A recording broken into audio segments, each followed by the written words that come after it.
उदयपुर में एक व्यापारी धनीराम रहता था। उसकी लड़की का नाम रानी था। धनीराम कपड़ों का व्यापार करता था, जिसकी वजह से उसके पास धन की कोई कमी नहीं थी। धनीराम अपनी बेटी रानी को बहुत प्यार करता था और उसकी हर ख्वाहिशों को पूरा करता था। रानी का बचपन बहुत ही अच्छा बीत रहा था। रानी स्कूल जाती और फिर स्कूल से घर आने के बाद खेलने चली जाती थी। रानी को घर के कामकाज में कोई दिलचस्पी नहीं थी। इससे रानी की माँ थोड़ी परेशान रहती थी, लेकिन धनीराम रानी की माँ को चिंता करने से मना करता था। घर के काम न करने के कारण रानी बहुत ही आलसी हो गई थी, क्योंकि उसे बिना कुछ किए ही केवल कहने से ही सारी चीजें मिल जाती थी। रानी के नखरे दिन पर दिन बढ़ते जा रहे थे।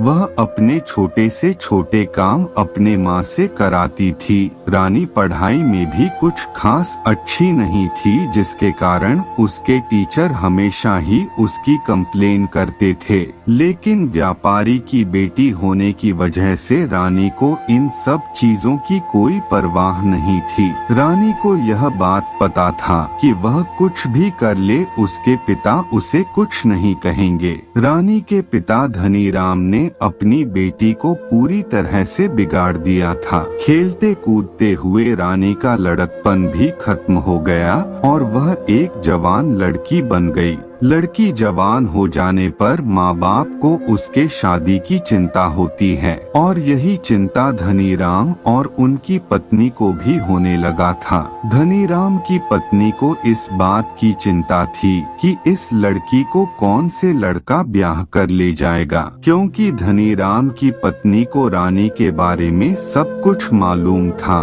कि वह कितनी जिद्दी और निकम्मी है। धन होने के कारण धनीराम को अपनी बेटी के विवाह की कोई चिंता नहीं थी, क्योंकि उसे पता था कि कोई ना कोई अच्छा लड़का उसे जरूर मिल जाएगा।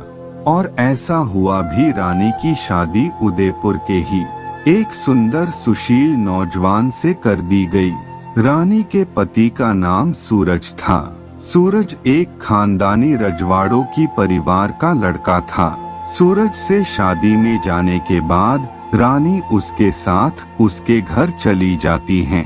रानी बहुत ही सुंदर लड़की थी, जिसके कारण सूरज के घर वाले एक ही नजर में उसे पसंद कर लेते हैं। सूरज के घर में रानी का बहुत ही अच्छे से स्वागत किया जाता है और फिर शादी के कुछ रस्म किए जाते हैं। रानी की सास जब उसे मेहमानों के लिए चाय बनाकर लाने को कहती है, तब रानी साफ इनकार कर देती है, यह कर कि उसे कुछ भी बनाना नहीं आता है।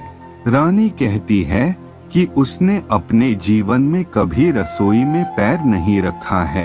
रानी के इन बातों को सुनकर पहले तो सूरज की माँ को काफी गुस्सा आता है, लेकिन फिर अपनी बहू के भोले चेहरे को देखकर सूरज की माँ का गुस्सा उतर जाता है और वह रानी से कहती है कि बेटी मैं तुम्हें खाना बनाना सिखाऊंगी। रानी सूरज की माँ की बातों को सुनकर हाँ कर देती है, जिसके बाद सूरज की माँ मेहमानों के लिए चाय नाश्ता का इंतजाम करती है।